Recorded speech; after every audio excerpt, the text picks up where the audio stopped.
Bonjour à toutes et à tous et bienvenue dans cette nouvelle séance de géographie à distance. Alors aujourd'hui nous continuons notre chapitre 6 sur les mobilités en France. Pour commencer, on va déjà corriger le travail de la dernière fois sur la part Dieu que vous avez fait sous forme, donc je vous rappelle, de carte mentale. On va dérouler un petit peu cette carte mentale, alors je vais vous la montrer là en image, mais je vous mets en description un petit lien vers la carte mentale sur le web que vous pouvez déplier en entier. Alors on avait dit que on avait 3 pôles pour décrire cette part Dieu carrefour de mobilité. D'abord, l'idée que c'est un carrefour saturé. Ensuite, l'idée qu'il y a un nouveau projet d'aménagement de cet espace. Et enfin, l'idée que ce projet d'aménagement va vers des mobilités durables.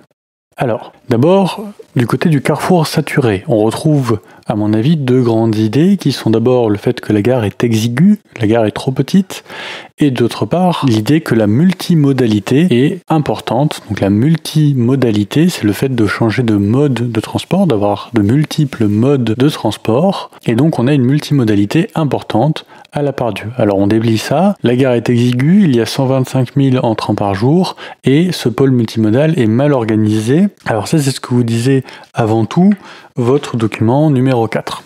Ensuite, du côté de la multimodalité importante, on liste les différents modes de transport, TGV, mais TER aussi, tramway, bus, métro, liaison aéroport, etc. Alors, du côté du projet d'aménagement, qu'est-ce qu'on a ? On a avant tout une extension de cette gare qui est pour le moment trop exiguë. On a aussi l'idée de faire de la part Dieu un quartier d'affaires d'ampleur européenne. On a l'idée qu'il y a 2,5 milliards d'euros d'investissement, et puis enfin l'agrandissement du centre commercial. Donc ça c'était les documents de la page 210 qui vous le montraient. Et puis si on déplie, on peut dire que la gare va être 2 fois plus grande et accueillir 100 000 voyageurs de plus par jour, c'est-à-dire presque doubler de capacité d'accueil. Et puis que le centre commercial va tripler de surface. Alors s'il y en a qui sont habitués à aller à la part Dieu ou qui y sont déjà allés, entre nous, tripler la surface du centre commercial, je ne sais pas ce que ça va donner, mais ça va être un peu effrayant à mon avis. Bref. Alors la question des mobilités durables. Donc l'idée c'est de faire plus de ce qu'on appelle des mobilités douces. Donc les mobilités douces, c'est la marche à pied, le vélo, les transports en commun, et parfois on inclut dedans les mobilités à énergie entre guillemets propre. L'idée de faire aussi un parc végétalisé, alors je l'ai mis dedans, c'est pas obligatoire. Et surtout l'idée de développer les transports en commun. Donc si on déplie, pour les mobilités douces, plus de 1500 places de vélo, l'idée de faire un gros parking à vélo, l'amélioration du parcours piéton et encourager l'autopartage. Et puis du côté des transports en commun, l'amélioration des liaisons entre les transports en commun, puisque vous l'avez compris, un des gros problèmes de la gare Part-Dieu actuellement, c'est le fait qu'on ait les tramways qui sont des deux côtés. Vous avez d'un côté le tram T1 et puis de l'autre côté, vous avez le T3 et le T4 et la liaison avec l'aéroport, je crois. Donc voilà pour notre correction et maintenant on avance l'écriture du cours. Alors on va écrire un grand 1 des mobilités multiples et généralisées et un petit 1 les mobilités à l'échelle nationale puisqu'on va voir ça par échelle, d'abord l'échelle nationale, l'échelle du pays et puis ensuite les échelles locales. Alors, pour ça, vous allez commencer par travailler un petit peu de votre côté. Donc, je vais vous montrer 2 documents et à chaque fois, vous regardez quels sont les types de mobilité qui sont illustrés. Pour chacune, où sont situées les régions les plus attractives et les régions les moins attractives. Prenez 5-10 minutes pour faire ça et puis n'hésitez pas à mettre sur pause pour regarder les documents.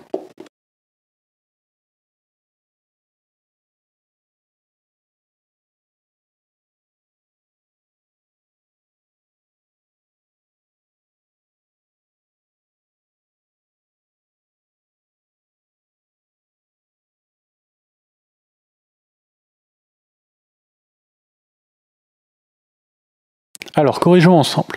On va ici distinguer 2 types de mobilité, des mobilités ponctuelles d'abord, donc qui se font une fois ou de temps en temps, rarement, et puis des mobilités qu'on va appeler saisonnières, c'est-à-dire qui se font plusieurs fois régulièrement, par exemple plusieurs fois par an, ou même plus souvent. Alors commençons par les mobilités ponctuelles.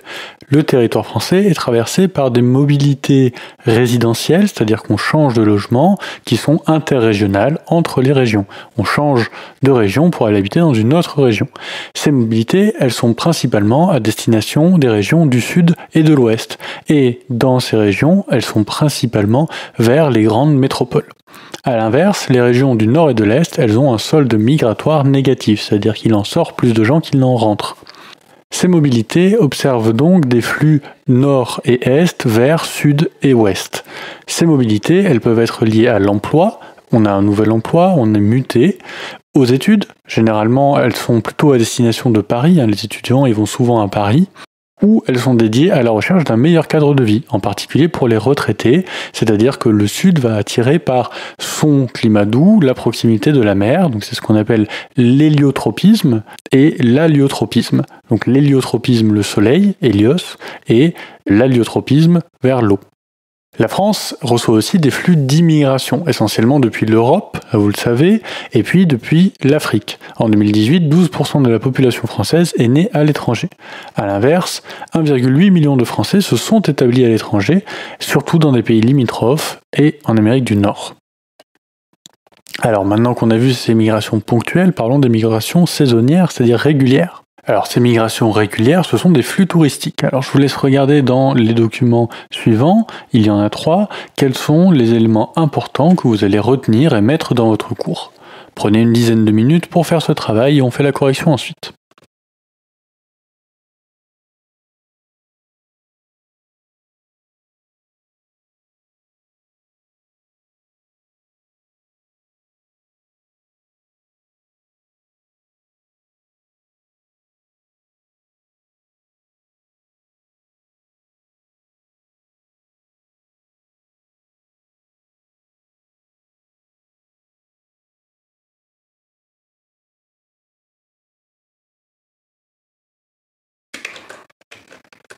Alors, qu'est-ce qu'on peut noter ? D'abord, le territoire est traversé par de nombreux flux touristiques, ça vous le savez. La France est ainsi la première destination touristique mondiale. En 2017, elle a accueilli 87 millions de touristes étrangers, surtout européens. Mais on le voit aussi là, et dans le document qui suit, les Français eux-mêmes se déplacent pour le tourisme, surtout l'été et l'hiver, et ils sont attirés d'abord par le littoral, par la mer, et par la montagne.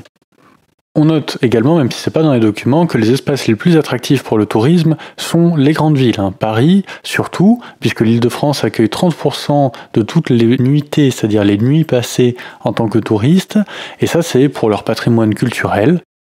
Et l'autre grande région attractive, donc à part l'Île-de-France, les grandes villes, c'est surtout les régions du sud de la France, puisqu'on a des littoraux ensoleillés l'été et des montagnes l'hiver. Donc ces flux touristiques, ce sont avant tout des flux saisonniers, pendant les vacances scolaires notamment, et ils entraînent une modification très importante de la population dans ces endroits, x10 par exemple à Argelès-sur-Mer. Donc on a parlé des mobilités à l'échelle nationale, à l'échelle du pays, parlons maintenant des mobilités à l'échelle locale, donc quand on bouge à une échelle bien plus petite. Alors d'abord, qu'est-ce que vous voyez là sur cette carte comme mobilités qui sont représentées? Où est-ce qu'elles sont concentrées et comment est-ce qu'elles s'organisent? Prenez une dizaine de minutes pour réfléchir à ces questions.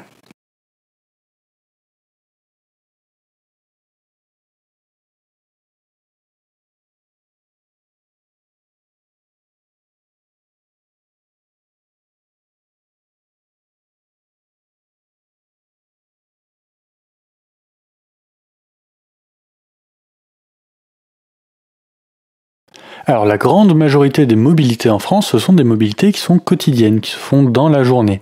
Il s'agit d'abord de ce qu'on appelle les mobilités pendulaires. Donc pendulaire, c'est entre le travail et le domicile, ce que vous faites les matins et les soirs pour aller normalement, hors période de confinement, au lycée et rentrer chez vous. Donc pendulaire, donc parce que c'est comme un pendule qui avance et qui recule. Donc 85% des Français se déplacent plusieurs fois par jour et les mobilités pendulaires entre le domicile et le travail, elles représentent 50 minutes de trajet par jour en moyenne. Pour ça, la voiture est le mode de transport privilégié à 70%. Ces mobilités, elles se font souvent dans le sens périphérie vers le centre le matin et centre vers périphérie le soir. Mais il existe aussi d'autres mobilités transversales, de périphérie à périphérie par exemple. Regardez ce schéma avec moi, vous voyez que les mobilités sont de plus en plus importantes, parce que les lieux d'habitation sont de plus en plus éloignés des lieux de travail. En effet, les populations habitent de plus en plus loin du centre-ville, s'installant dans des couronnes périurbaines pour avoir des prix de l'immobilier plus bas, plus d'espace et un meilleur cadre de vie, un jardin par exemple. Pendant ce temps, l'emploi se concentre dans le centre-ville et parfois dans les banlieues, donc on a un espacement entre l'habitation dans la couronne périurbaine et l'emploi, typiquement dans le centre-ville. Attention, on note aussi que dans certaines régions, ces mobilités pendulaires, elles sont transfrontalières, entre l'Alsace et l'Allemagne, entre la Lorraine et le Luxembourg, entre le Nord et la Belgique. On note aussi que, d'autre part, les Français se déplacent aussi bien pour leurs loisirs ou pour leurs achats.